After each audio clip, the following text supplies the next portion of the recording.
안녕하세요. 이원재입니다. 7월 17일 수요일, 비가 많이 오는 곳이 많은데요. 건강에 유의하시고요. 이원재 끝내주는 경제 라이브 오늘 또 시작하겠습니다. 도널드 트럼프 미국 공화당 대선 후보 확정됐죠. 전당대회 진행 중인데요. 되자마자 지금 블룸버그 인터뷰를 해가지고 폭탄 발언을 쏟아내고 있는데, 연준이 미국 기준금리를 대선 전에 낮추면 안 된다 이렇게 발언을 했어요. 지금 9월 달에 기준금리 낮출 거라고 다 목을 빼고 기다리고 있는데, 우리나라 한국은행에서도 미국 금리 낮추면 이제 우리나라도 금리 낮추려고 기다리고 있고, 또 주택담보대출 받으신 분들도, 자영업자분들 대출 받으신 분들 목이 빠지게 기다리고 있고, 투자자분들도 금리 인하되면 주가 오르지 않을까 기대하고 있는데 좀 미뤄질 가능성이 높아졌습니다. 중국을 상대로 대만을 방어하겠느냐 이렇게 질문을 하니까 트럼프가 대만이 방어를 위해서 우리한테 돈을 내야 한다고 생각한다 이렇게 얘기했어요. 그리고 우리는 보험회사다. 미국은 보험회사입니다. 이제부터. 대만 우리에게 아무것도 주지 않는데 이렇게 답했습니다. 우리나라 어떻게 될까요? 우리나라 보호하겠냐 질문에도 똑같이 대답하지 않을까요? 주한미군 어떻게 될지 격동의 시간이 오고 있습니다. 바이든 행정부가 반도체 투자 유치하기 위해서 대만 TSMC, 삼성전자 이런 데 반도체법 보조금 주고 있잖아요. 근데 여기에 대해서 질문했더니 돈 줘서 미국에 공장 짓기한 외국 기업들이 결국은 자기 나라로 돌아갈 것이다. 이렇게 트럼프가 대답했습니다. 우리나라 삼성전자도 돈 많이 받았죠. 근데 어떻게 될지 걱정되는 상황이네요. 바이든이 했던 외교 정책에 대해서는 트럼프가 또 이렇게 말했다고 그래요. 기가 막힌 찰진 비유인데 사실 무섭기도 한데 뭐라고 했는지 들어보세요. 러시아와 중국이 결혼하도록 방치했다. 작은 조카인 이란과 북한을 데려가도록 놔뒀다. 이렇게 말했습니다. 그러면 트럼프가 대통령이 된다면 어떻게 한다는 이야기죠? 네, 북한이나 러시아하고 바로 대화를 시작할 수도 있다는 얘기죠. 국제질서가 격동의 시간이 왔어요. 자, 일론 머스크가 지지선언했죠. 테슬라 주가 엄청나게 올랐습니다. 트럼프가 비트코인 대통령이 되겠다. 코인 대통령, 크립토 대통령이 되겠다고 했어요. 그랬더니 공화당 대선 후보 확정되자마자 비트코인 엄청나게 올랐습니다. 대통령이 되기 전부터 이미 트럼프는 전 세계를 휘젓고 있습니다. 급변하는 상황에 대처할 수 있는 유능한 경제 리더십이 우리나라에도 필요한 상황인 것 같은데요. 걱정이 많이 됩니다. 네, 오늘 방송 소개해 드릴게요. 오늘은 먼저 홍희경 서울신문 기자 나오셔서요. 잡스 코너에서 여러분들 회사에서 연봉 계약할 때 비밀 지키세요 이런 얘기 들으시죠? 그거 정말 지켜야 되는 건지 부당한 건 아닌지, 그것 때문에 내 연봉이 발목 잡히는 거 아닌지 이 문제 좀 다뤄보고요. 트럼프 시대 미중 관계하고 한중 관계 좀 아까 말씀드렸던 거 사실 아주 자세하게 30분 뒤에 전병서 중국경제금융연구소 소장님하고 살펴볼 테니까 끝까지 기다리셔서 같이 참여해 주시기 바랍니다. 자, 그럼 이원재 끝내주는 경제 잡스 시간 먼저 시작하겠습니다. 네, 직장과 직업의 세계를 통해서 우리 경제의 속살을 들여다보는 코너. 또 오늘도 속살 파헤치기 전문가 홍희경 서울신문 기자님 모시겠습니다. 안녕하세요. 안녕하세요. 어서 오세요. 오늘 얘기는 제가 지난주에 박문성 해설위원 있잖아요. 유명하신 분, 축구 해설가. 네. 그분 지난주 수요일에 출연하셨거든요. 그래서 네. 축구협회 문제를 다뤘어요. 제가 사실은 축알못이에요. 축구 월드컵 네네. 때도 사실 저는 이렇게 다 보지 않고 막 자고 그러는 사람인데 지난 방송 너무 재밌게 봤습니다. 저도 축알못인데 많이 배웠습니다. 네. 근데 거기서 말씀하신 내용 중에 지금 이슈가 되는 내용이 있는데, 박주호 선수 있잖아요. 네. 그 축구협회 기술위원이죠. 현재 직함은 전 선수고. 근데 이분이 지금 축협을 홍명보 국가대표 감독 선임과 관련해서 비판을 했다가 지금 축구협회한테 고발을 당할 위기에 처했잖아요. 근데 그 이유가 비밀 유지해야 되는데 누설했다 이거잖아요. 네. 그래서 그게 지금 무슨 얘기인가 하고 궁금해서 들여다보기 시작했는데, 그게 생각하는 것보다 굉장히 큰 이슈다. 이렇게 홍 기자님이 말씀을 해주셨어요. 생각을 거듭하다 보니까 오늘 잡스에서 다룰 만큼 진짜 큰 이슈였고요. 네. 이게 비밀 유지 서약서 지금 축구협회에서 하는 얘기는 그 내용도 비밀이어가지고 저희가 어떤 것까지 얘기를 하면 안 되는지 비밀이잖아요. 그것도. 비밀 유지 서약서의 네. 내용 자체가 비밀이에요. 네, 그렇겠죠. 아무래도. 그래서 지금 축구협회는 어쨌든 비밀 유지 서약서를 썼음에도 불구하고 박주호 선수가 축구협회 전력 강화위 위원으로 있으면서 있었던 일들을 밖에서 얘기한 것에 대해서 이 조항 때문에 그 법적 대응을 검토하겠다 이렇게 얘기를 했어요. 그래서 이게 실제로 하게 될지 아니면은 실제로 이런 계약이 있는지 이런 부분들이 지금 다 비밀이라서 알 수가 없는데요. 사실 이게 문제입니다. 어떤 분쟁이 생겼을 때 비밀의 범위와 비밀의 그 범주가 사실은 모호할 거예요. 아마 다른 사건에서도요. 네. 그래서 이제 그 뭐 쌍방이 있으면은 아무래도 회사와 개인이 싸우면은 뭐 개인 입장에서는 내가 맺은 비밀이 어디까지인지, 내가 말을 해도 되는 부분이 어딘지, 말을 하면은 안 되는 부분이 어딘지 이런 거를 아마 알 수 없는 상황이 될 겁니다. 그래서 아, 그렇군요. 그러니까 비밀 이번 사건 같은 경우에는 그러니까 박주호 선수가 비밀을 누설했다는 지금 뭐 얘기를 축구협회에서는 하고 있는데 뭘 누설했다는 건지는 정확하진 않은데 또 지난번에 박문성 위원 나와가지고 이런 얘기를 했어요. 그 전에 무슨 외국 감독을 선임한다 얘기하고 있다 이런 얘기는 다 축구협회에서 누설한 거 아니냐. 그렇죠. 네, 근데 박주호 선수는 뭘 누설했길래 축구협회가 누설한 건 괜찮고 박주호 선수는 지금 고발하겠다는 거냐 이런 네. 얘기도 하더라고요. 이게 상반기 큰 이슈여가지고 저희가 자꾸 제가 나와서 이거 지금은 좀 사그라졌는데도 자꾸 하이브와 민희진 대표 어두워가는 분쟁을 얘기를 하게 되는데요.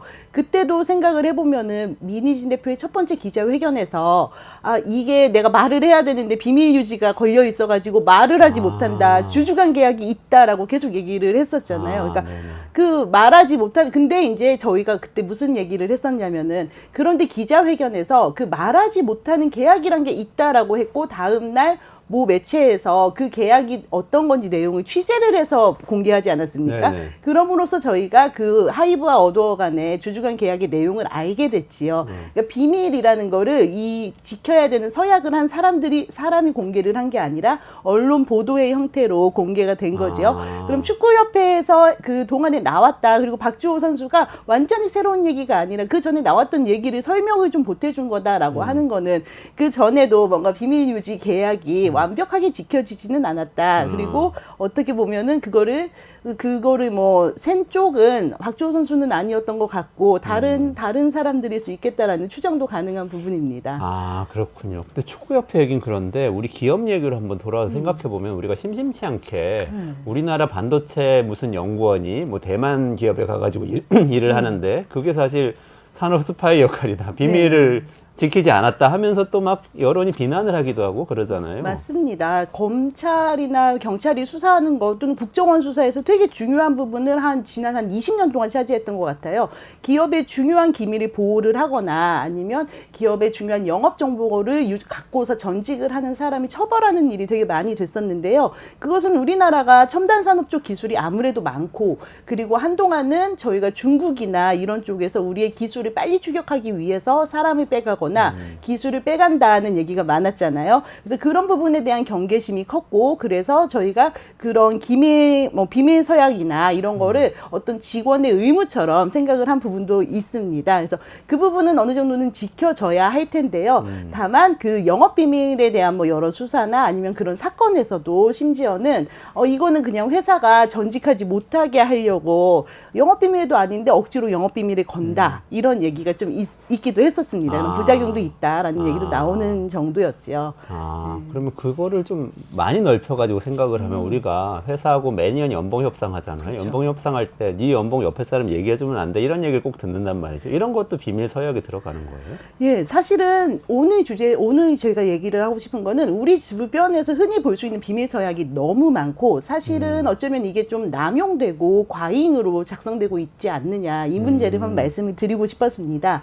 가장 대표적인 게 연봉 정보잖아요. 그래서 많은 회사들이 이제 연봉제로 바뀔 때 개인별로 사인을 매년 받으면서 이 내용을 알리지 말라라는 내용을 하거나 아니면 연봉 계약서를 이제 마지막에 확정된 거를 개인 이메일로 보낼 때 이거를 뭐 하면은 법적 책임을 져야 됩니다. 이런 식의 얘기를 합니다.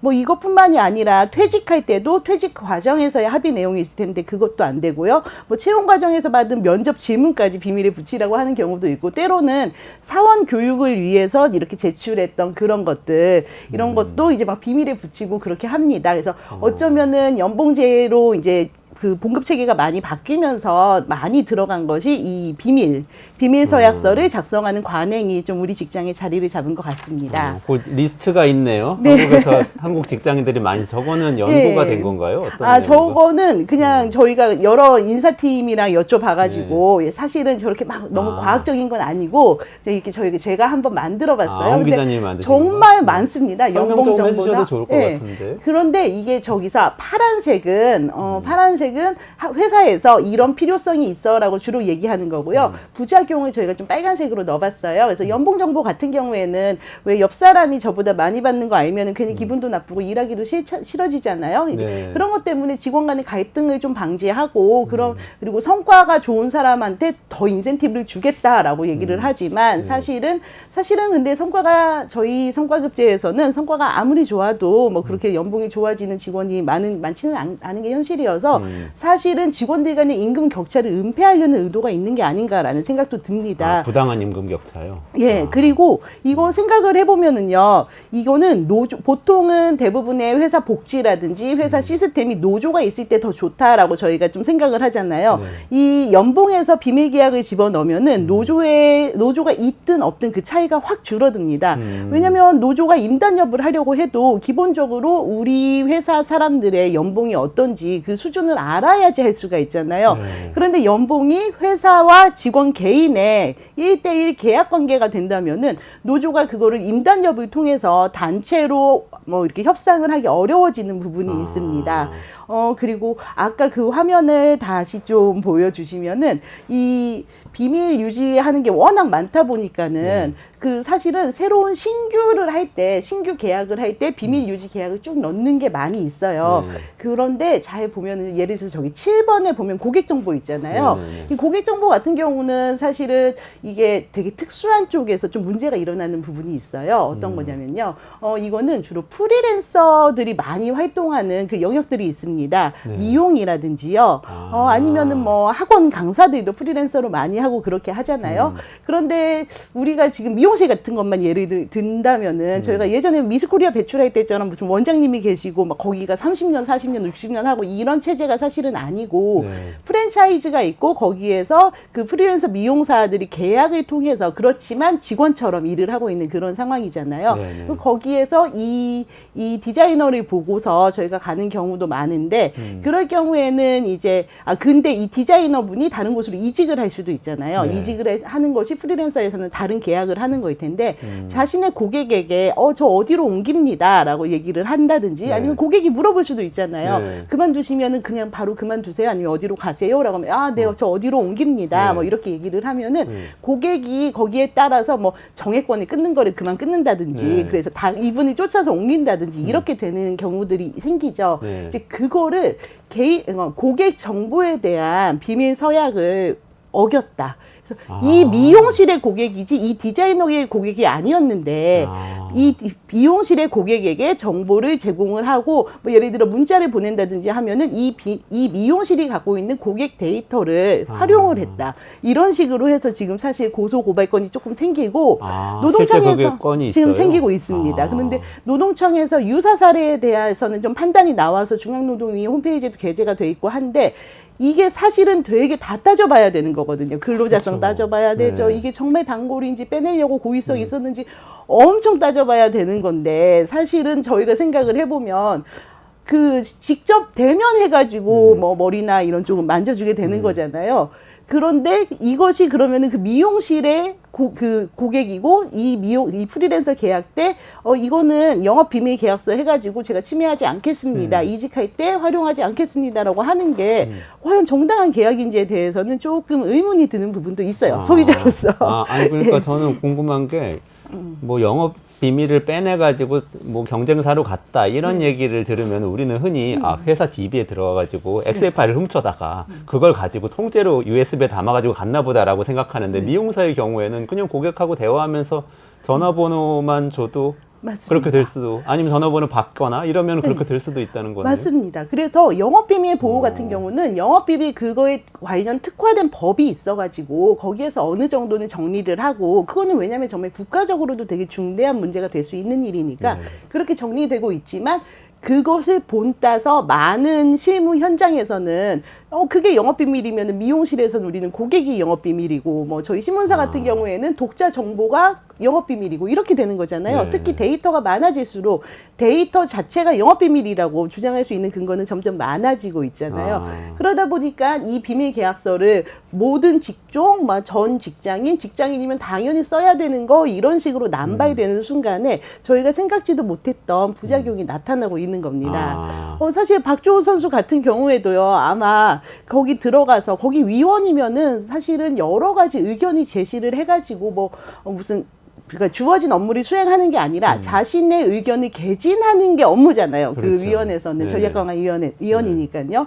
그렇지만 거기에서 자신이 말한 내용을 그 회의에서 말한 거를 밖에 나와서 말하면은 비밀 유지가 안 된다는 거잖아요. 그럼 내 의견인데 거기에서 비밀 유지 서약서를 쓴 회의에서 얘기를 했다고 내 의견이 다른 데 가서 말을 하지 못하는 되게 이상한 상황이 생기는 겁니다. 예. 박주호 선수는 딱 그 케이스인가요, 지금? 지금 현재로 보이기에는 그렇죠. 보이기에는. 그러니까 저희가 뭐 비밀 유지 계약서 서약서 자체가 비밀이니까 뭐 어떻게 알 수가 없는 부분인데 이것도 그렇습니다. 그러니까 저희가 정보에 접근을 할 수가 없어요. 비밀이라고 하니까요. 근데 세상의 모든 것을 비밀로 묶는 것은 사실은 제 독재자가 제일 좋아하는 방식이고 정치적으로 보면 경제적으로 봐도 그렇게 투명성을 저해야 하는 쪽도 있다는 거죠. 저는 그렇게까지 생각 못했는데 박주호 선수 경우는 진짜 애매하네요. 위원이면 자문하는 것처럼 이렇게 의견을 주는 사람이지 이게 결정권이 있거나 실행을 네. 할 수 있는 사람은 아닌데도 네. 불구하고 네. 본인이 냈던 의견들이 비밀이 된다. 본인은 냈던 의견인데 그 회의에서는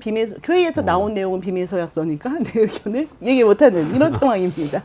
그러면 심각한 문제인데 이게 실제 현장에서 부작용으로 많이 나타나고 있는 거죠? 예, 말씀드렸다시피 지금 사실 미용실이나 이런 쪽에서 프리랜서들이 많이 일하는 곳에서는 최근에 그 고용이 좀 안 좋아서 많이 정리가 되잖아요. 그 과정에서 지금 이 분쟁이 실제로 많이 일어나고 있고요.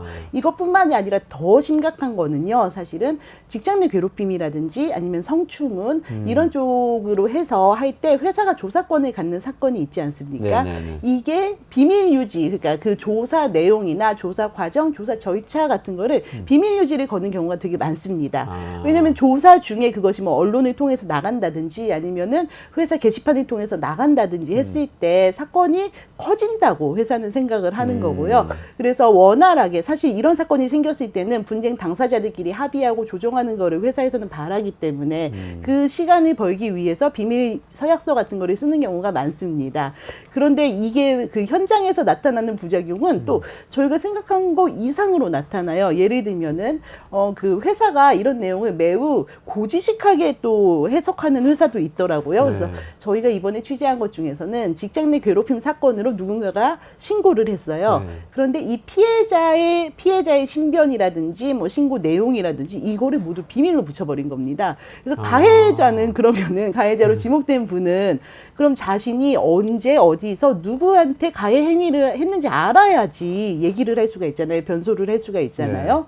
그런데 그 과정, 그 내용을 모른 채로 그냥 잘못했다고 해.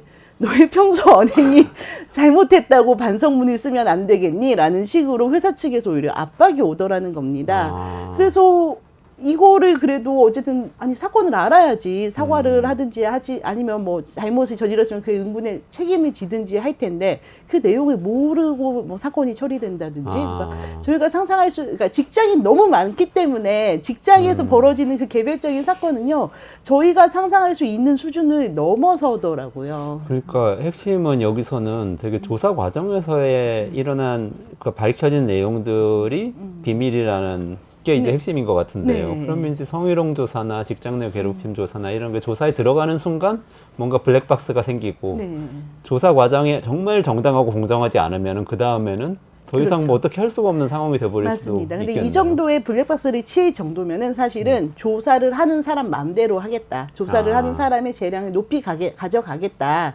그러니까 웬만하면은 따라라라는 약간의 암묵적인 의미가 좀 있다고도 볼 수가 있겠습니다. 지금 직장 내 괴롭힘이나 그런 사건에서 이런 절차로 실제 많은 회사들이 하고 있는 거예요? 비밀 유지 대부분의 계약을 회사는 사실은 잘 합니다. 이거는 상식적으로 말이 안 되잖아요. 그러니까 신고가 들어왔으면 그 신고 내용을 신고 신고의 그 당사자인 사람한테 알려주는 건 너무 상식적인 일이기 때문에 이게 그렇게 막 만연한 그런 현상이라고는 볼 수는 없겠죠. 그렇지만 실제로는 실제로 어떤 현장에서는 그것이 고지식하게 한다든지 아니면 좀 다른 방식으로 다른 방식으로 회사가 꼼수까지는 아니지만 회사의 약간 자의적인 판단과 자의적인 생각에 의해서 약간 이런 부작용도 생기고 있는 게 취재가 됐습니다.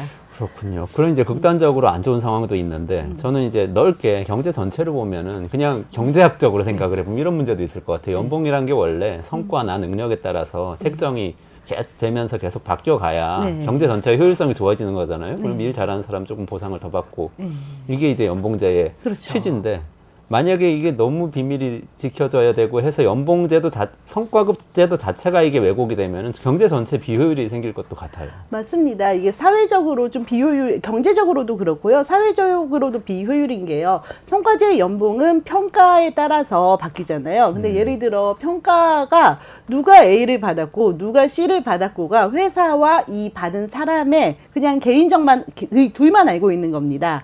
그러면은 예를 들어서 제가 C를 받았다고 하면은 A를 받은 사람이 누군지 그리고 그 A를 받은 사람이 저 사람은 나보다 이만큼이 더 했기 때문에 A를 받는구나라는 생각이 들면 저에게도 그럼 나도 저 사람처럼 이렇게 열심히 해야지라는 생각이 들 텐데요. 그게 아니라 기분만 나쁜 겁니다. 네. 그리고 A를 받은 경우에도 왜 A를 받았는지 왜냐하면은 어떻게 하면 C를 받는구나를 모르잖아요. 그렇죠. 그래서 그냥 다음에 여기서 떨어지면 안 될 텐데 라고 불안해지는 겁니다. 그러니까 예를 들어 경제적 효율성이라는 게 정확하게 공정한 판단을 내리고 거기에 대해서 평가를 하고 그거에 따라서 연봉이 연동되고 이런 게 저희가 생각하는 선순환 모델인데요. 이것이 다 비밀에 붙여지면서 조직을 좀 신뢰하지 않게 하고 우리 조직은 공정하지 않다라는 생각을 오히려 갖게 하고 특히 이런 부분이 뭐 예를 들어서 신입사원이나 이런 사람들이 생각을 했을 때는 이 조직은 이상하다라는 생각을 하는 그런 네. 세대 갈등의 원인이 되기도 합니다. 그러네요. 그런 여러 가지 문제가 있는데 얼핏 또 드는 생각이 이게 우리나라만 그런가? 다른 나라도 이런 문제들이 비슷하게 있지 않을까요? 왜 우리는 서양 사람들은 왠지 이런 거 더 엄격하게 할 것 같고 이런 그 선입견이 있는데 어때요? 제가 사실 우리나라에서 이런 게 아주 공론화되지 않았음에도 이렇게 자신 있게 말씀을 드릴 수 있었던 게요. 외국도 똑같았습니다. 그래서 외국에서는 이 문제를 해결하려는 캠페인이 사실은 되게 크게 일어났었더라고요. 영국에서요 있었던 캠페인인데 Can buy my silence입니다. 그러니까 내 침묵을 사지 마. 나한테 내 침묵을 너희의 이권으로 생각하지 마라는 내용의 캠페인인데 2017년부터 시작이 됐습니다. 입틀막 하지 마라 이런 얘기. 맞습니다. 갑자기 좀 입틀막 나오는 게 좀 무서워지긴 하는데요. 어디서 주로 하고 있나요? 예, 영국에서 시작이 됐고요. 이것이 뭐 호주나 뉴질랜드 이런 쪽으로도 많이 가고 있습니다. 여기에서 제시하는 문제점은 아까 제가 말씀드렸던 부분 중에서 직장 내 괴롭힘이나 아니면 성추행 피해 같은 거 이런 부분이 피해자에게 합의를 하면서 이것을 다른 데서 가서 얘기하면 안 된다라는 비밀 서약서를 씀으로써 나타나는 많은 부작용이 있어서 그런 부분에서의 남용을 막아야 된다라는 쪽이 좀 주를 이루고 있습니다. 이게 그러니까 모두 사건이 잘 처리가 됐어요. 그래서 가해자는 회사를 떠나게 되고 예를 들면은 피해자는 정당한 응분의 보상을 받거나 아니면은 자신이 원하는 보직을 가거나 원하는 일을 할 수 있는 경우에도 이 비밀 유지 서약이 있으면 어떤 일이 생기냐면요. 이 비밀 유지 서약 때문에 이 사건 자체가 비밀이 되어서 아무도 이 사건을 모르는 거예요. 그럴 경우에는 가해자가 뭐 징계를 받거나 이런 일이 없으면은 되게 정상적으로 사표를 쓰고 다른 쪽으로 이동할 수 있는 그 통로가 되는 겁니다. 그러네요. 네. 과거가 그냥 묻혀버리는 거네요. 맞습니다. 그래서 어떻게 보면은 이 비밀이라는 거는 좀 더 힘 있는 쪽, 그 다음에 조직이 있는 쪽, 그리고 업계에서 명망이 있는 쪽에 아무래도 좀 더 유리한 조항이 될 가능성이 높기 때문에 그 부분을 제어해서 너무 좀 부당한 사건이 벌어지지 않도록 그거를 그 남용을 막자는 게 이 캠페인이었습니다. 캠페인이면 그 자발적인 거잖아요. 그러면 이제 법을 고치거나 이런 거는 아닐 것 같고 기관들이 자발적으로 이렇게 그런 비밀 유지 서약하지 말자 이렇게 서약하는 이런 식인가요?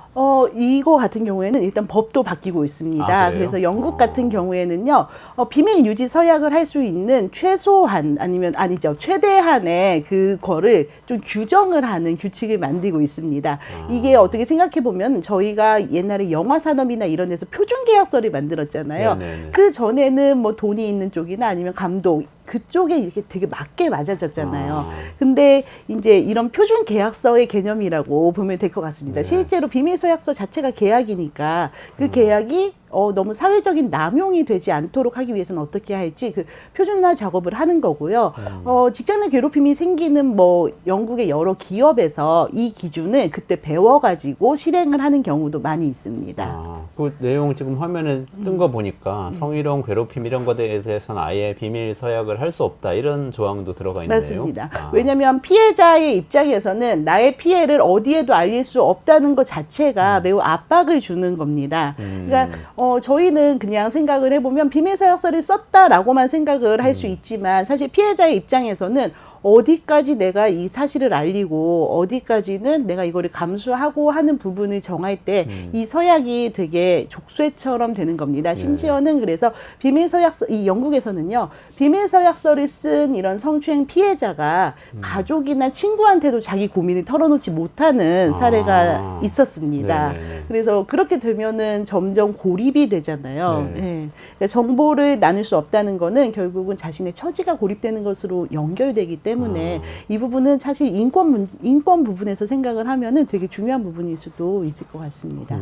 우리나라에서는 어때요? 아직 그런 캠페인을 들어본 것 같진 않은데. 네, 우리나라에서는 없고요. 사실 그래서 제가 요즘에 직장 내 괴롭힌 거 조직 문화를 취재하고 기획 기사를 지금 쓰고 있기 네네네. 때문에 이거의 후속으로 좀 생각을 했었어요. 그런데 이번에 박주호 선수 사건이 생기면서 좀 본 것이 뭐냐면은요.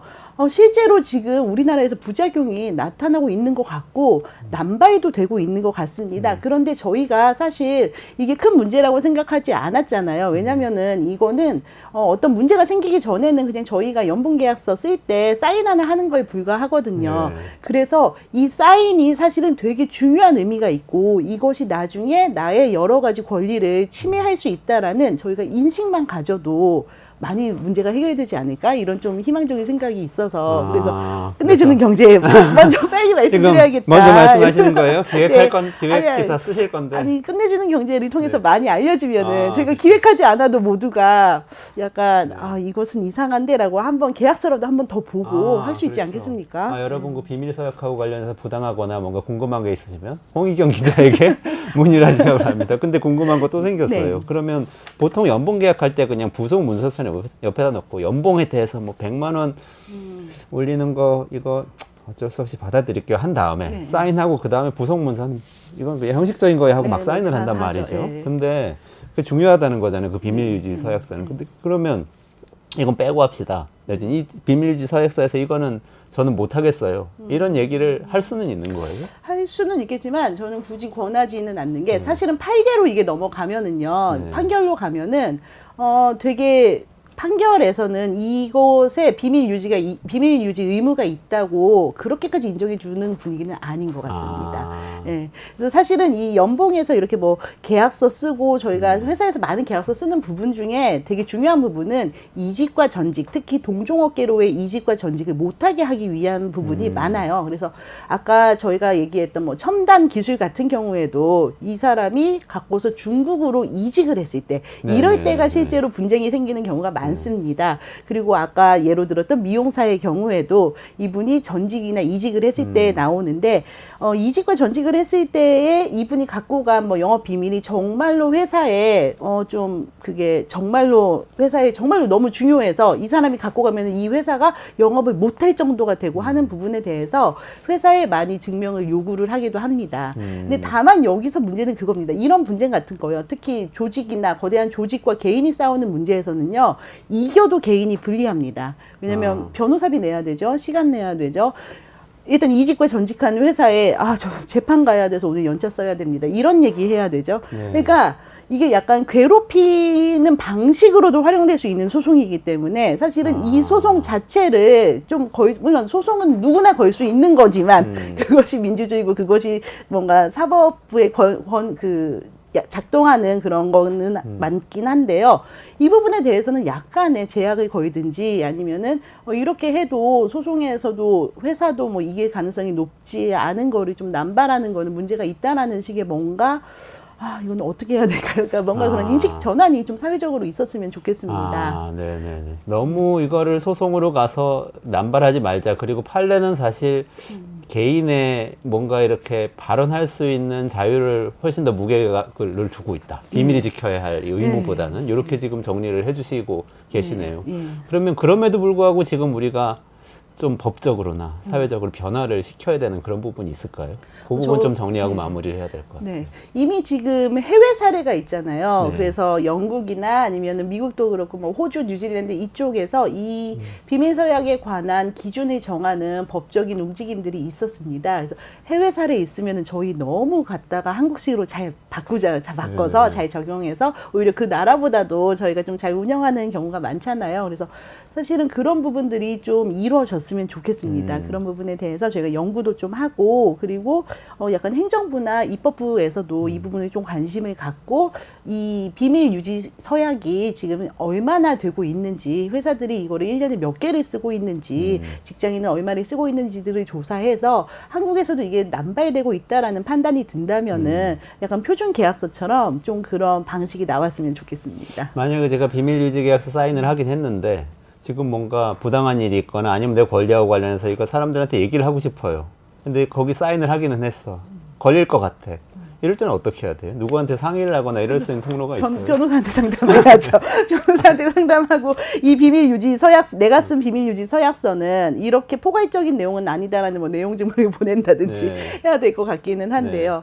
일단 근데 사실은 좀 활동하는 단체가 있네요. NGO나 노동조합이나 아직 이런. 없습니다. 아직 없어요. 네, 아직 없습니다. 그 외국 근데 그렇지만 저희가 그 아까 말씀드렸던 그 Can Buy My Silence 그곳이 홈페이지가 있어요. 네네네. 그래서 아까 많은 캡처 부분이 그 홈페이지에서 capture를 제가 한 거기도 한데요. 거기에 가면은 이 개념이 그렇게 어렵지 않습니다. 그러니까 내가 직장과 맺는 일들 중에서 어떤 부분이 비밀의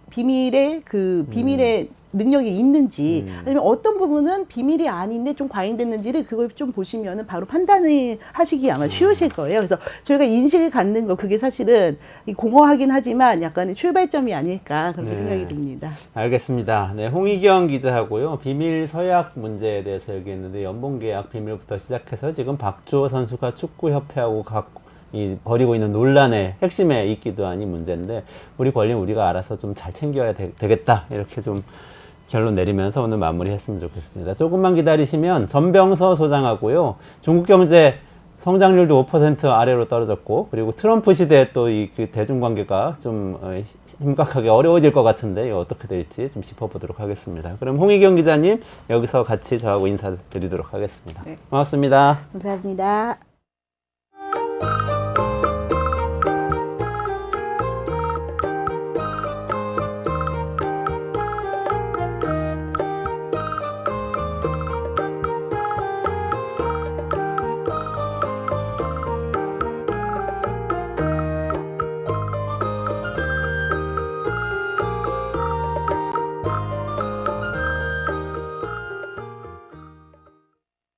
보수 언론이 얼마나 지금 마음이 급하냐면은 박정훈 조선일보 논설실장 지난 13일에 김 여사의 그림자, 장택동 동아일보 논설위원도 VIP는 해병대 사령관이라더니 이번에는 김 여사 하지만 허풍. 중앙일보 김정한 논설위원도 또한 자일극이 되고만 영부인 문자 공개. 근데 내용이 다 달라. 하나는 이 문자 공개한 거 얘기하고 있고 VIP 그래서 이종호 씨 얘기하고 있고 명품 닥수수 얘기하고 있거든요.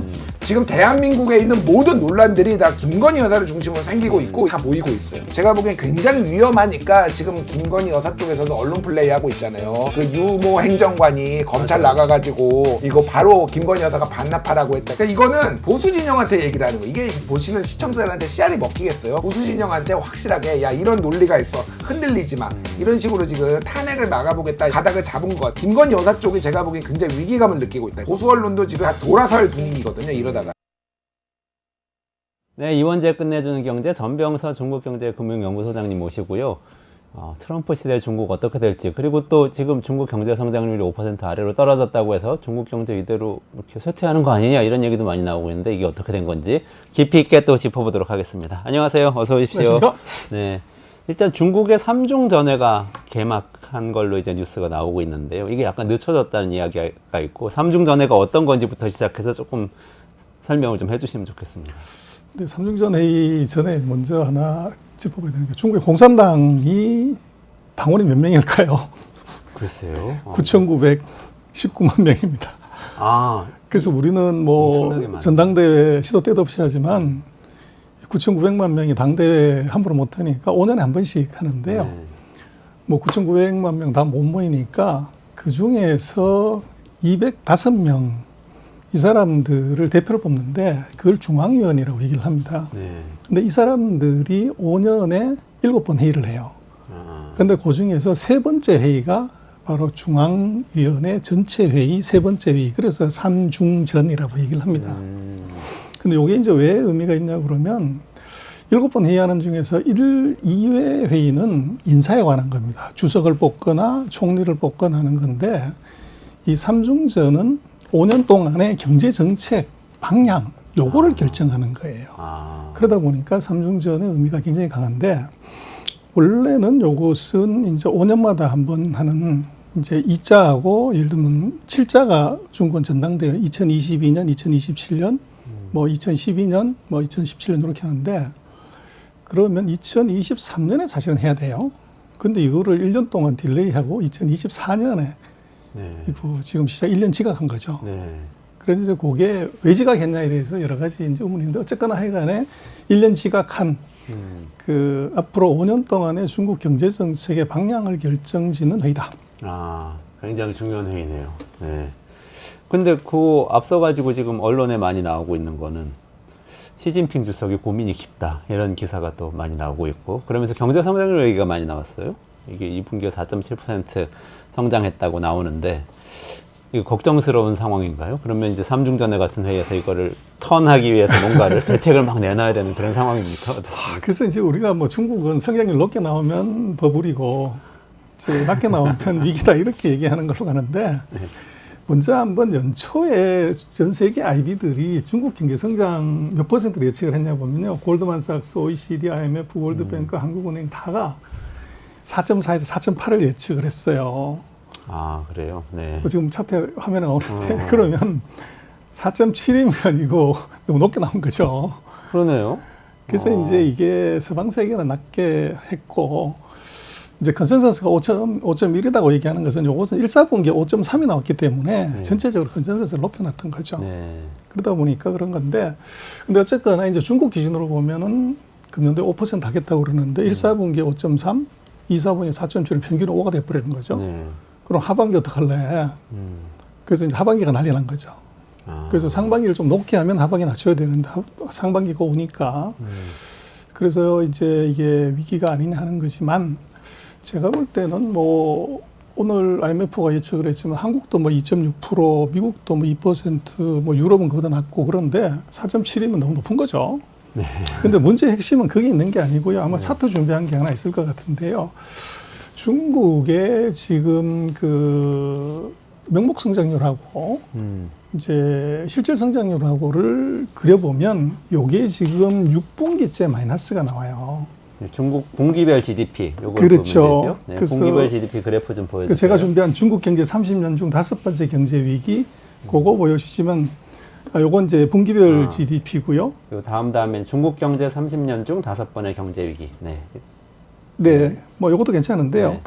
그래서 지금 보면은 이제 실질적인 디플레의 느낌이 강한 것이 1998년에 보면은 제가 파랗게 칠해놓은 것은 물밑으로 들어갔다는 얘기입니다.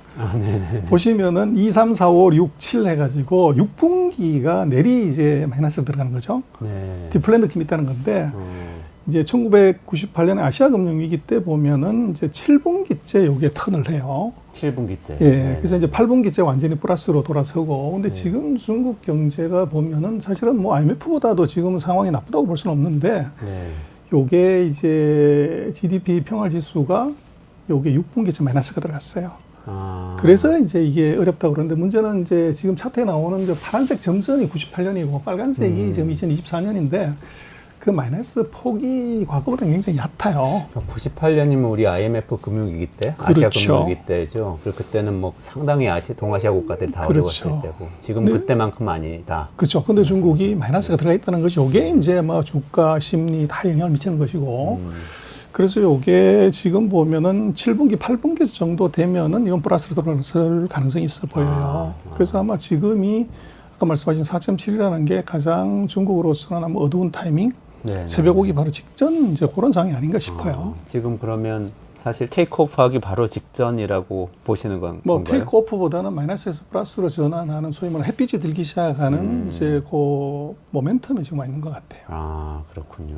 그럼 이번에 삼중 전후에서 나올 이야기들이 그 모멘텀에서 뭔가 새로운 거를 해볼 굉장히 좀 중요한 큰 패러다임의 전환을 얘기할 가능성이 있습니까?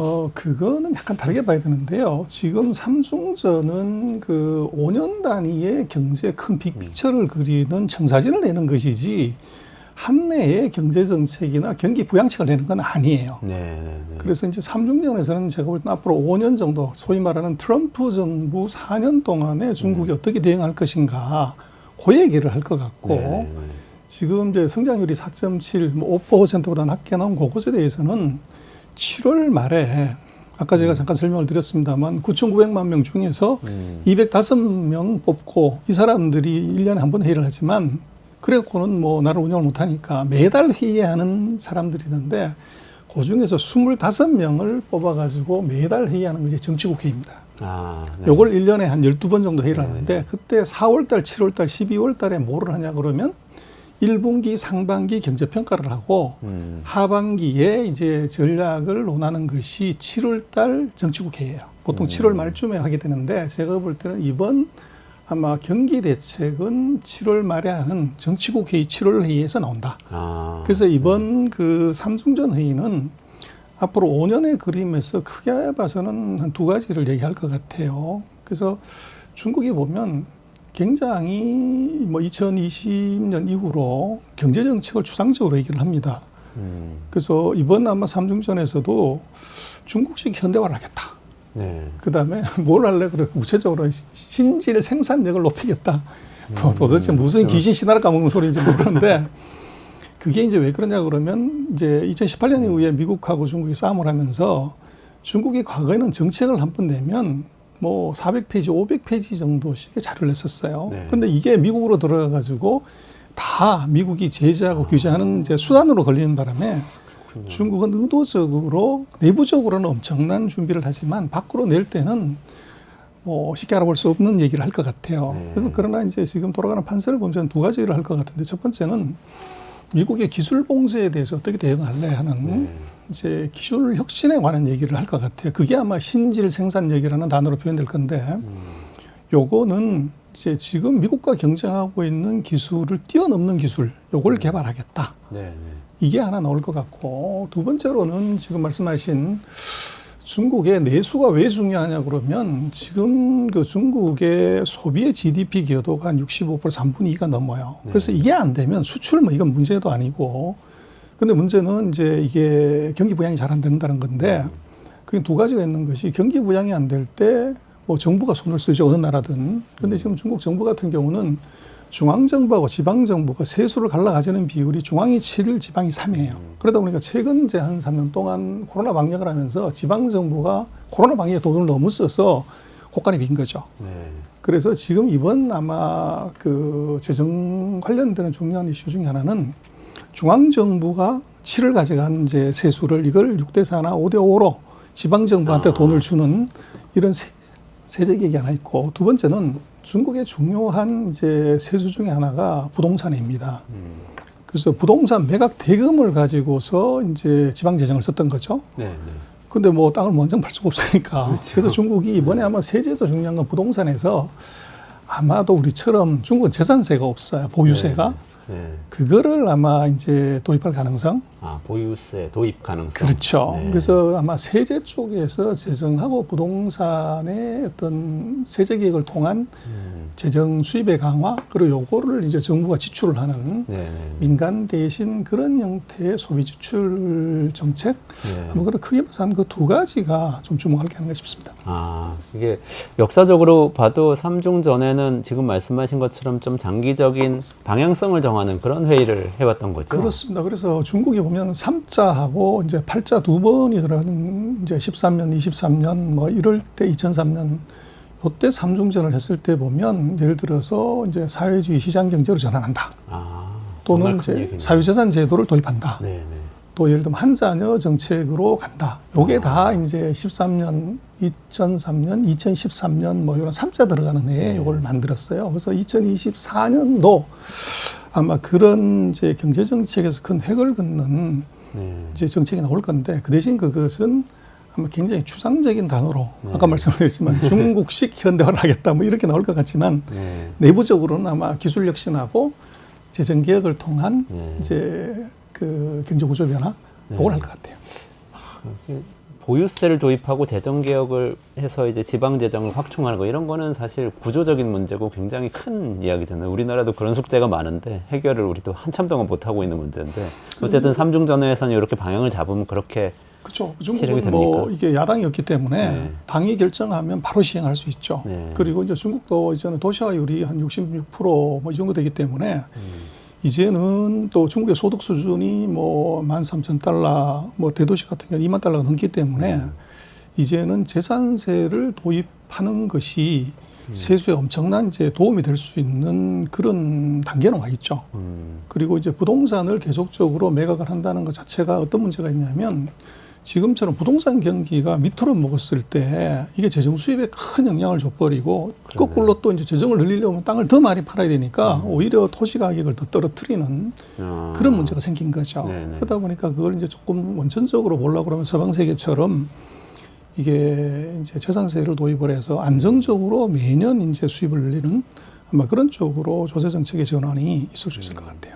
사유재산을 인정한 데 이어서 재산세, 보유세를 도입한다는 거는 정말 우리 같은 자본주의로 더 가까워진다 이렇게 생각할 수도 있는 거 아닐까요? 그렇죠. 그래서 뭐 지금은 뭐 사회주의가 자본주의 되고 자본주의가 사회주의 되는 것이 전 세계적인 트렌드이기 때문에 중국도 입으로는 무슨 뭐 사회주의 어쩌고저쩌고 얘기를 하지만 제가 볼 때는 돈이라는 것은 바닷물하고 똑같아서 한번 먹고 나면 계속적으로 갈증이 생기는 것이지 그걸 이제 끊을 수가 절대 없는 거죠.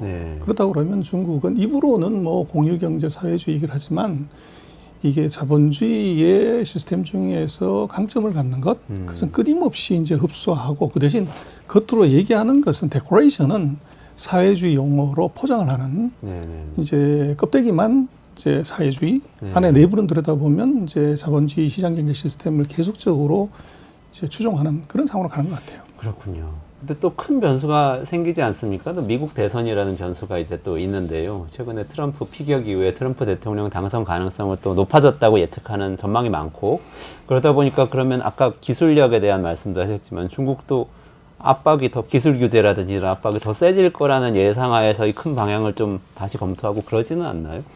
뭐 그럴 것 같습니다. 근데 이제 문제는 그 트럼프의 얘기가 새로운 거냐 그럼 그런 건 아닌 것 같아요. 그리고 이제 아이러니하지만 뭐 미국의 대통령 정말 극한 직업인 것 같아요. 대통령 하려면 총도 맞아야 되는. 근데 보면 미국도 이게 1834년인가 5년인가부터 보면 한 10차례 총격이 있었더라고요. 대통령이 총 맞은 게. 근데 그 중에서 총격 사건이 나고 나면 그 다음번에 이제 대선에서는 이기는 확률이 67%예요. 그래서 트럼프 재선 확률이 5대5에서 지금 67% 올라간 것 같아요. 네, 그 베팅 사이트에서 다 그렇게. 그렇죠. 근데 재미난 것은 베팅 사이트에서는 올라갔는데 문제는 이제 여론조사를 보면 트럼프의 지지율이 그렇게 안 올라가요. 그래서 비슷하게 제가 아마 차트 준비한 게 있는데 보시면 그게 제너럴 일렉션. 네, 이걸 보면은 그 계속 안 올라죠. 빨간 색깔이 트럼프인데요. 약간 밑으로 떨어지고 바이든이 살짝 올라가는 그림이 나와요. 이제 총격 이후에 지금 어제까지 상황이고. 그러네요. 근데 그 다음 페이지 한번 보여주시면 그 배팅 사이트를 보면은 말씀하신 것처럼 지금 저게 확 올라가는데 언제부터 올라갔냐 그러면 6월 27일 TV 토론했을 때 이미 확 꺾어진 거예요. 그러네요. 근데 총격 때문에 더 올라가거나 이러지는 이제 않고 있다는 거고. 근데 그 트럼프의 정책은 이미 다 알고 있는 것이고 노은 팩터인데 이론상으로 생각하면 미국과 중국의 갈등이 굉장히 커지면 경제에 큰 충격을 주기 때문에 미국도 주가 빠져야 되고 중국은 주가 폭락을 해야 되는데 문제는 미국도 중국도 주가 다 올라갔다는 거죠. 네. 그래서 그걸 이제 어떻게 봐야 되냐 하는 건데 제가 볼 때는 그것은 불확실성의 해소. 이제 어서턴티가 확실하게 갔다고 보는 걸로 이제 해석을 해야 될 것 같고. 확실하게 트럼프가 될 걸로 본다 이렇게 시장이 해석하고 있다. 그렇죠. 근데 거기에 또 중국 주가가 올라가는 것들에 대해서 해석은 여러 가지 할 수 있지만 그건 아이러니컬한데요. 그건 이렇게 봐야 될 것 같아요. 이미 트럼프가 지금 얘기하는 건 보복관세 60% 때리겠다고 얘기를 했는데 이미 2018년에 미국하고 중국은 무역전쟁을 해봤어요. 25% 보복관세를 가지고서. 그래서 그때 이제 중국이 죽었냐 그러면 안 죽었단 말이에요. 그래서 제조업을 기반으로 하는 무역전쟁에서는 중국은 100%를 때리든 500%를, 50%를 때리든 이건 견딜만하다. 요런 이제 그 시그널이 이제 오는 것 같고. 그리고 이제 그 보복관세 문제도 안을 좀 들여다보면 약간 엉터리인 것이 지금 이제 트럼프 때 25%를 때렸고 바이든이 트럼프가 공약으로 60% 때리겠다고 그러는데 바이든은 50에서 100%를 때려버렸단 말이에요. 그럼 트럼프는 얼마 때려야 되나 앞으로 60% 때려서는 감동이 없으면 한 200% 때려야 되죠. 근데 이제 그걸 안을 놓고 보면 지금 바이든의 정책도 조금 웃기는 것이 전기차, 배터리, 반도체 이제 100% 50%를 때리는 건데 문제는 전기차는 중국이 미국으로 수출하는 게 거의 없어요. 뭐 없는데 그 때리는 건 뭐냐 이것은 러스트벨트의 표심 잡기의 쇼지 실질적으로 경제 충격을 준 건 아니라는 거예요. 그리고 트럼프도 60% 때리겠다 뭐 이렇게 얘기를 하지만 현실적으로 가능하냐면 두 가지 때문에 저는 어렵다고 보는데 하나는 애플 효과입니다. 애플이요. 그렇죠. 미국의 시가총액 1, 2, 3등 안에 들어가는 애플이 아직도 여전히 90% 아이패드, 아이팟, 아이폰을 중국에서 만들어요. 네. 그리고 또 하나는 월마트 이펙트입니다. 월마트에서 파는 물건의 47%가 메이드 인 차이나예요. 이게 두 개가 끊어졌을 때 중국이 무지 어려움을 겪는 건 분명하겠지만 문제는 그 전에 미국의 주식시장이 대폭락하는 거죠. 그러니까 그 관세 60%를 때리는 순간 애플하고 월마트가 타격을 입을 수 있다. 그게 주식시장의 폭락으로 이어지고 그것이 미국의 가처분 소득을 확 줄여버리는 거죠. 그래서 제가 볼 때는 지금 무역 뭐 60%, 100% 때리는 것은 정치적인 레토릭이지 실질적으로 안을 들여다보면 이건 좀 다르다. 그리고 정치인들의 공약이나 너는 이건 뭐 표에 도움되면 무슨 말이 된다는 거죠. 그래서 제가 볼 때는 오히려 트럼프의 집권으로 무역 전쟁에 이제 재시동은 걸지만 이것이 결정적인 건 아니다. 그리고 기술 전쟁에 있어서는 조금 더 가속화될 수 있는 것이 원래 반도체 제재가 우리는 바이든의 전매특허처럼 보이지만 이미 하웨이 반도체를 제재한 것이 트럼프였어요. 그래서 기술 제재 지적 소유권의 원소유자는 트럼프죠. 아, 그렇군요. 그래서 제가 볼 때는 무역 전쟁의 재점화, 기술 전쟁의 강화, 그리고 그 두 가지만 갖고 충분하냐 그러면 저는 그렇지는 않을 것 같아요. 트럼프 입장에서는 바이든이 했던 걸 절대 그대로 쓰지 않을 거고 플러스 1 하나 더 해가지고 나 이런 거 했어 얘기를 할 건데 제가 볼 때는 그건 금융일 것 같아요.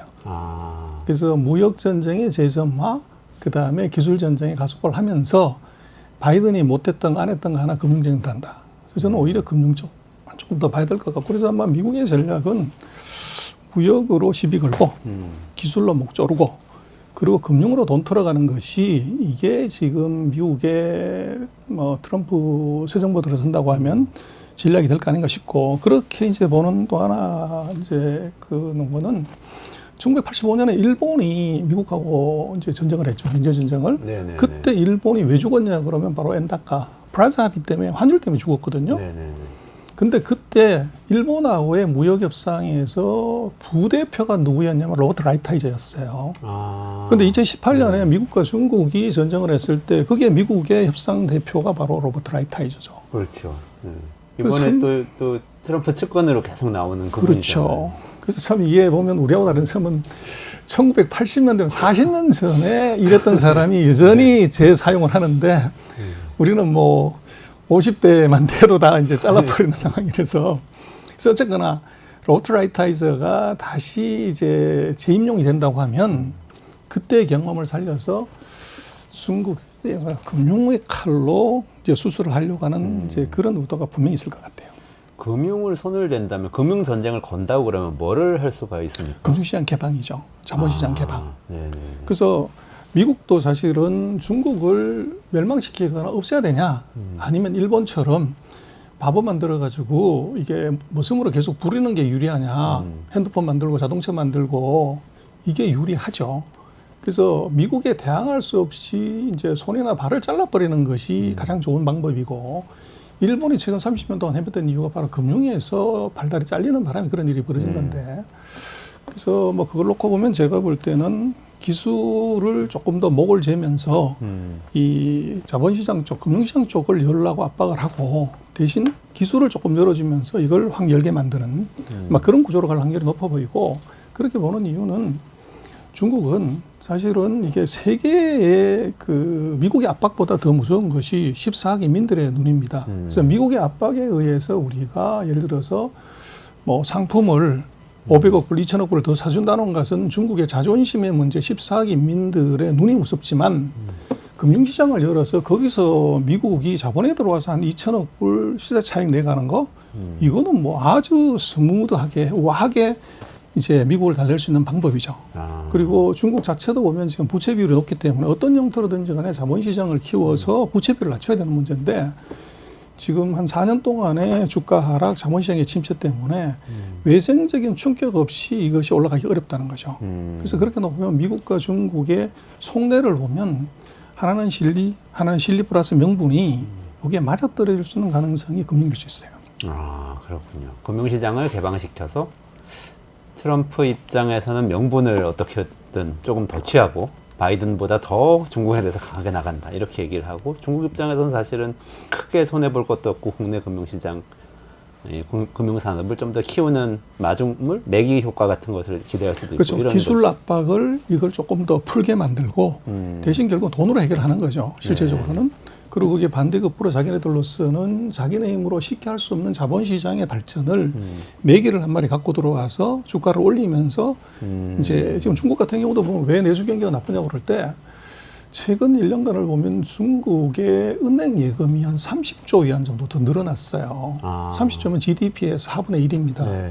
이 돈이 이제 부동산이나 주식으로 와야 되는데 지금 주식 부동산이 나쁜 이유가 그거고 소비가 안 되는 이유도 그거예요. 근데 이 돈을 자본시장으로 갖고 들어오면 어떻게 되냐?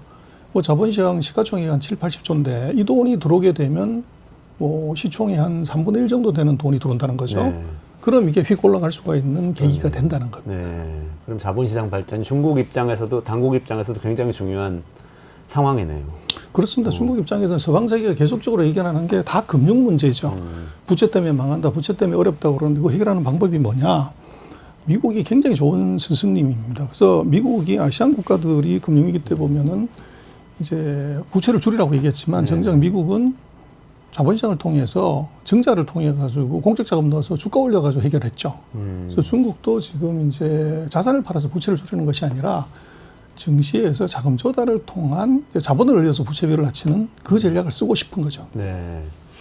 그 아침에 뉴스를 보니까 블룸버그하고 트럼프가 인터뷰를 했더라고요. 근데 그 내용 중에서 또 지난번에 한번 말씀 주셨던 반도체 지원법 관련한 내용이 있어요. 칩스법 IRA 관련되는 것 같은데 아주 자세히는 얘기 안 했습니다만, 트럼프가 뭐라고 얘기를 하냐면, 대만 TSMC 같은 데 돈을 막 퍼주고 있는데 그 돈 그렇게 줘가지고 미국으로 데려와봤자 외국 기업들은 다 다시 자기 나라로 가지고 간다.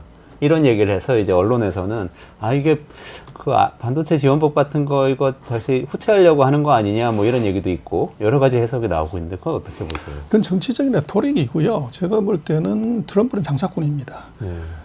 대만을 압박하면서 무기 팔려고 하는 거죠. 양안 관계를 이제 어떻게 보면 더 긴장 관계로 가져갔을 때 미국이 이미 대만한테 무기를 한 900억 불어치 팔았어요. 근데 더 긴장을 시키면은 대만은 불안하기 때문에 무기를 사는 이런 게 하나 있고, 그다음에 반도체 얘기는 이것은 미국에 보내고 싶어 보낸 것이 아니라 반도체는 철저한 365일 24시간 3교대 산업이기 때문에 인당 소득 9만 달러의 나라에서는 될 수가 없어요. 근데 그것이 이제 지금 무기로서의 반도체가 중요해졌기 때문에 다시 갖고 들어오는 것이고, 지금 대만에 관해서는 실질적으로는 뭐 자기 마음대로 할 수 있는 나라이기 때문에 이게 그렇게 얘기하는 것은 제가 볼 때는 어떻게 보면 미국으로 반도체 공장을 유치하기 위한 압박, 그리고 또 하나는 반대급으로 도랑치고까지 잡을 수 있는 것은 대만으로 하여금 미국의 첨단 무기를 사게 만드는 장사 속 뭐 그런 걸로 해석을 해야 될 것 같고, 뭐 대만이 다 가져갔다고 그러는데 가져간 게 아니라 어쩔 수 없이 내준 거라고 봐야죠. 아, 오히려 미국에도 필요한 일이었다. 그렇습니다. 이렇게 보시는 거네요. 그 JD 벤스가 또 화제더라고요. 부통령 후보 지명했는데 뭐 39살이고 벤처 캐피탈리스트고 흑수저 출신이고 또 그 오하이오주의 그 러스트벨트 출신이라서 그동안 미국의 바이든이 대변하지 못했더니 백인 노동자들 정서를 대변한다는 얘기도 있고, 그런데 무엇보다도 이분이 벤처 캐피탈리스트이고 굉장히 그 우크라이나에서도 철군해야 한다고 하고 하는 강경 외교 노선을 또 얘기를 하고 있어서 이 부분이 중국하고는 어떻게 풀릴까 이런 관측도 있는 것 같아요. 저는 그렇게 봅니다. 어떤 권력자도 넘버 2를 키우지 않아요. 그래서 지금 이제 부통령을 선택한 걸 보면 미국 선거에 적나라하게 단면을 보여 AIR, AG, 인디아, 그리고 러스트벨트. 에이지? 그래서 트럼프의 딱 절반 되는 나이거든요. 네. 80, 40. 그러네요. 그래서 뭐 바이든은 그렇게 얘기를 했죠. 40, 80은 40의 새로운 나이다 그렇게 하는 것처럼 자기도 사실은 거기에 걸릴 수가 있지만 거기에 자기 나이에 딱 절반 되는 둘째 아들의 친구를 집어넣음으로 해서 에이즈에 관한 문제를 커버하고 그다음에 이제 바이든 같은 경우 해리스 인도계를 썼잖아요. 근데 이쪽도 부인이 이제 인도계이기 때문에 인도 쪽에 대한 이제 전략 거기에 들어가 있고 그리고 아까 말씀하신 이제 러스트벨트 출신이라고 하는 것이 러스트벨트가 지금 제가 볼 때는 미국 선거 핵심인 것 같아요. 이제 스윙 보터들이 전부 거기 위치하고 있기 때문에 바이든도 왜 100% 보복관서 때리냐면 러스트벨트 때문에 그렇고 제가 볼 때는 벤스 같은 경우도 트럼프가 선택 가장 큰 이유가 이 러스트벨트 출신이다. 그래서 미국의 선거에 딱 맞는 사람을 골랐고 그래서 그게 보면 역시 그 트럼프의 촉, 그 트렌드를 잃은 눈 이건 너무너무 예리하다. 그래서 뭐 그렇게 보고 그다음에 이제 지금 뭐 대만에 관한 얘기든 또 중국에 관한 얘기들은 트럼프의 지금까지 왔던 얘기하고 단 1도 틀리지 않습니다. 그래서 그것은 뭐 리틀 트럼프 정도 수준이고 그래서 그 발언에 대해서는 뭐 지금 해리스도 그랬지만 뭐 스타가 됐을 때 난리쳤지만 해리스가 최근 4년 동안 한 게 없어요.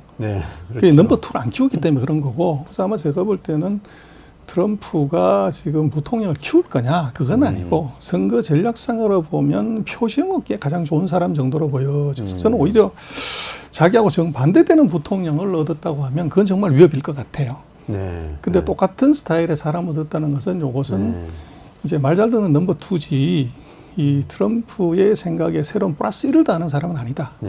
뭐 그렇게 보여서 그 중요성은 아마 가십성으로 또는 이제 성공 스토리는 의미가 있지만 트럼프의 정책에 정말 결정적인 어드바이스를 할 수 있는 이제 남다른 생각, 뭐 남들이 생각하지만 1%를 줘가지고 이걸로 중국을 잡아야 되는데 그 사람의 연륜이나 또 생각을 놓고 보면 좀 거기는 2% 부족한 거 아닌가 싶습니다. 아, 그렇군요. 요건 또 완전히 이 우리 시장 이야기입니다만 아침에 또 인터뷰하면서 트럼프가 금리 인하는 뭐 대선 전까지는 하면 안 된다는 뉘앙스 얘기를 또 해가지고 지금 시장에서는 이거 가지고 난리인 것 같아요. 이건 전형적인 내로남불인 것 같아요. 그래서 바이든이 하면 안 되고 자기는 하겠다. 그래서 그 언제 할래 그럴 때 나는 파월 안 자를게 2028년까지 그 얘기는 파월 보고 바이든 편 드지 말라는 얘기를 사실 한 거고요. 그러나 금리 결정은 행정부가 하는 게 아니라 FRB가 독단적으로 하는 거기 때문에 이것은 그냥 쇼맨십일 수 있고 근데 금리는 고용하고 CPI를 보고 하는 것이지 뭐 대통령이 누가 될까 이건 아니거든요. 근데 지금 누가 봐도 미국의 경기는 슬로우 다운하고 있고 고용이 슬슬 나빠지기 시작하기 때문에 아마도 9월에 금리 인하는 뭐 예정대로 하는 거 아닌가 싶어요. 그 대신 이제 내년 갔을 때 이 금리가 계속 떨어질 수 있냐는 건 정말 바이든 말대로 재정 지출을 확 늘려버리고 뭐 감세해버리고 나면 트럼프 말대로 그렇게 해버리면 그런 금리 다시 올라가야 되는 거죠. 인플레이션이 올 게 그렇죠. 예상이 되니까 FRB 그렇죠. 입장에서도 그래서 그건 이제 그때 가서 얘기고 아마 금년도 같은 경우는 제가 볼 때는 만약에 여기서 바꿨다고 그러면 파월은 이제 정말 금융의 대통령이 아니라 어떻게 보면 이제 차기 대통령의 뭐 DOG 같은 이제 이런 의미가 돼버리는 거죠. 근데 제가 볼 땐 파월의 경우는 아마 그런 선택을 하는 하수는 아닐 걸로 보여져요. 아, 그러면 뭐 FRB는 예정대로 갈 거고 트럼프 얘기는 레토릭에 불과하다. 그런 것 같습니다. 그 칩스법 가지고 시비 건 거 가지고 이제 어떻게 보면 칩스법 보조금 이거 약속한 것들이 있는데 삼성전자도 약속 받았잖아요. 몇 조 원 지난번에 소개해 주셨는데 그런 거 되돌리거나 아니면 굉장히 불리한 조건이 또 막 등장하고 이런 거 아니냐 이런 얘기도 있어요. 근데 이 돈은 그게 금액이 정해져 있어요. 네. 550억 불 중에서 실제로 설비 투자하는 비중은 390억 불인가 정해졌고 이미 이제 인텔하고 네 군데 회사한테 준 돈이 거의 다 줬어요. 네네네. 그래서 지금 뭐 준 돈을 다시 뺏을 수는 없는 거죠. 그래서 아마 칩스법의 경우는 제가 볼 때는 그대로 유지할 수밖에 없고 네. 또 지금 아까도 말씀을 드렸지만 반도체 제재 규제는 이건 원조가 트럼프예요. 그래서 바이든은 그걸 이어받아 가지고 더 강화시킨 것이고 그래서 지금 중국을 잡을 수 있는 유일한 수단이 반도체인데 그거를 중단하거나 축소하거나 거꾸로 가는 것은 이것은 자살행위다. 근데 제가 볼 때는 정확한 트럼프가 그런 우려를 범할 가능성은 이제 49%. 네. 그래서 지금 칩스법은 제가 볼 때는 그대로 유지가 되고 거기다 플러스 1을 더 하려고 하는 것이지 아마 칩스법을 완화시키거나 이럴 가능성은 낮아 보이는데 그 플러스 1이 아마 금융하고 빠뜨를 치면서 기술을 조금 뭐 제재를 완화하는 뭐 그런 정도로 가지 않을까 싶습니다.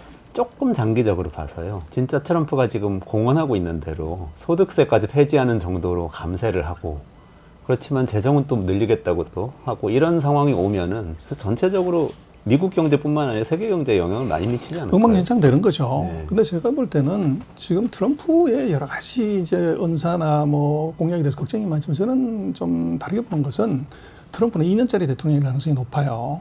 왜 그렇죠? 그래서 미국의 제도가 그렇게 만들어 놓은 건데 연임만 가능하지 3년이 안 되게 돼 있어요. 네네. 그럼 트럼프는 한 번 했기 때문에 4년밖에 못 하는 것이고 근데 문제는 미국은 항상 중간 선거가 있잖아요. 네. 2년 지나면. 근데 미국의 역대 선거를 보면 대선 때는 양당을 다 여당한테 몰아주지만 중간 선거 때는 필연적으로 머스트로 보면 상하원 중에 하나는 반드시 야당한테 줍니다. 그렇기 때문에 그때부터는 우리처럼 여소야대가 돼가지고 아무것도 못하죠. 네. 그래서 지금 아마 트럼프가 지금 여러 가지 센 얘기를 하는 이유도 수명이 2년밖에 되지 않기 때문에 그때 하려고 하면 세게 밀어붙여야 되는 것이고 그러나 그것이 2년 정도의 수명 그 이후는 굉장히 어려울 거다. 네. 그래서 뭐 트럼프에 대해서 여러 가지 많은 걱정을 하지만 그것이 이제 미국이 만들어놓은 정치적 제도의 어떤 제한 때문에 한계 때문에 아마 우려보다는 훨씬 더 그것이 가벼울 가능성 이제 그럴 수가 저는 있을 것 같다고. 그렇군요. 오늘 말씀을 듣고 보니까 근데 전 소장님 말씀 들으니까 조금 안심이 되기 시작했는데 그 전까지 굉장히 불안하다가요. 제가 말씀하신 거 지금까지 어설프게 한번 정리를 해보자면 이런 건데 한번 들어보시겠어요? 그러니까 중국에 대해서 여러 가지 센 얘기를 하지만 결국은 금융을 들고 나와서 금융시장 개방을 시키는 걸로 트럼프는 만약에 대통령이 된다면 그 방향으로 갈 거다. 그럼 중국은 적절하게 그걸 받아들이면서 기술과 관련된 이 부분을 좀 완화시키려고 노력을 하는 방향으로 좀 어떻게 보면은 대타협을 내용적인 대타협이죠. 겉으로는 막 싸우는 것 같아 보이지만 그렇게 만들어갈 가능성이 높다. 미중 관계는 그렇고 대만은 지금 뭐 대만에서 돈 더 내라 뭐 대만에서 뭐 이 대만 보호 안 할 것처럼 얘기하지만 그러진 않고 대만의 반도체 생산 여전히 중요하기 때문에 계속 가져갈 거라고 본다. 대만 관계는 그거 하고 그 다음에 칩스법 포함해서 반도체 지원 계속 이어갈 거다. 이렇게 좀 정리를 그렇습니다. 대만한테는 대신 반도체는 주는 대신에 무기를 계속 팔아먹는 그렇죠. 돈 내놔라. 네네네. 이제 이건 올 것 같고 또 이제 한국에 미치는 영향이 굉장히 중요한데 우리는 중국의 전략이 굉장히 중요하죠. 네. 그래서 중국이 그럼 트럼프 때 어떻게 할 거냐는 문제인데 아마 지금 50% 100% 보관세 때린다 그러면 중국의 큰 전략은 무역에서는 이제 US 트레이드 제로. 네. 이제 이런 형태로 갈 가능성이 높고 또 반대로 이제 기술 측면에서는 미국이 완전히 브로킹이 들어갈 거기 때문에 아마 US 테크 프리 그래서 제로 플러스 프리 전략으로 갈 가능성이 높아 보여요. 네.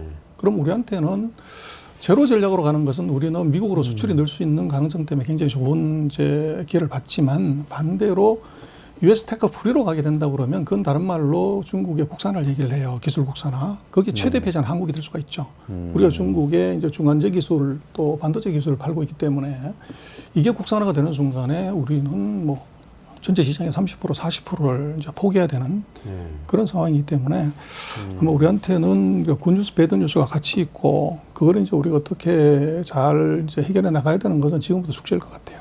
지금 말씀하신 거는 그러니까 완전히 그 중국이 그 프리 전략으로 갈 가능성이 높다고 말씀하시는 그렇죠. 제로 플러스 프리죠. 그렇죠. 그러니까 두 가지를 가져갈 가능성이 높다고 이제 전제를 하시는 거죠. 그러면은 어떻게 보면은 기술 시장으로 기술로 보면은 미국하고 중국은 두 개의 다른 대륙처럼 다른 시장처럼 가게 되는 거고 그렇습니다. 우리나라는 그래서 앞으로 아마 선택을 지금 해야 되는 이런 그런 선택이라고 상황이 되는 하면 세계는 아마 뭐 중국이 일국양제 얘기하잖아요. 근데 아마 세계는 앞으로 이 트럼프 이후에 세상은 일국양제 한 개의 지구의 두 개의 시스템, 소위 말하는 아메리카나이제이션, 아메리칸 스탠다드하고 차이나이제이션, 차이나 스탠다드, AS하고 CS로 이 두 개로 갈라지는 걸로 갈 것 같고 우리 같은 경우는 좀 물건 팔려고 하면 두 개의 기준을 다 맞춰야 되는 CS하고 AS, 아메리칸 스탠다드하고 차이나 스탠다드 두 개를 다 맞춰야 되는 그 기술 개발 부담이 우리한테 있을 것 같아요. 아, 그러네. 우리한테는 어쨌든 부담이 굉장히 많이 되는 상황이 될 것 같다. 이렇게 정리를 해주셨습니다. 오늘 전병서 소장님하고요. 트럼프 시대에 이 중국이 어떻게 될까 이 문제에 대해서 좀 깊이 파봤는데요. 사실 이제 중국이 경제 성장률 4.7%가 이게 위기라고 호들갑 떠는 것도 안 되고 그렇지만 또 트럼프 시대에 중국이 어떻게 대응하느냐에 따라서 우리나라에 굉장한 어려움이 닥칠 수도 있다는 거 그것도 같이 배웠습니다. 여기까지 말씀 듣도록 하겠습니다. 전병서 소장님하고 같이 인사드릴 텐데요. 이원재 끝내줄 경제 매일 오전 11시에 라이브 진행하니까 내일도 오셔서 같이 라이브 참여해 주시기 바랍니다.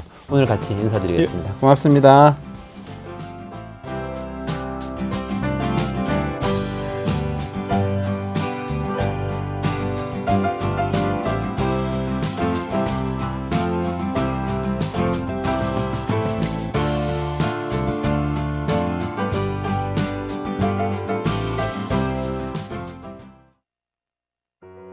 우리 아이 재단에서 뜻을 함께할 정기 후원자분들을 기다립니다. 우리 아이 재단은 한반도 어린이를 위한 재단입니다. 배고픈 어린이들에게 영양 가득한 국수를 보내고 영유아 자폐 조기검사 지원, 베이비박스의 이유식 정기 배달, 중증장애 및 취약 아동들을 지원하고 있습니다. 따뜻한 손길을 이어주는 분들께 우리 아이 팔찌와 감사 선물을 드립니다. 지속적인 지원을 통해 더 많은 어린이들에게 도움을 줄 수 있도록 정기 후원자가 되어주세요.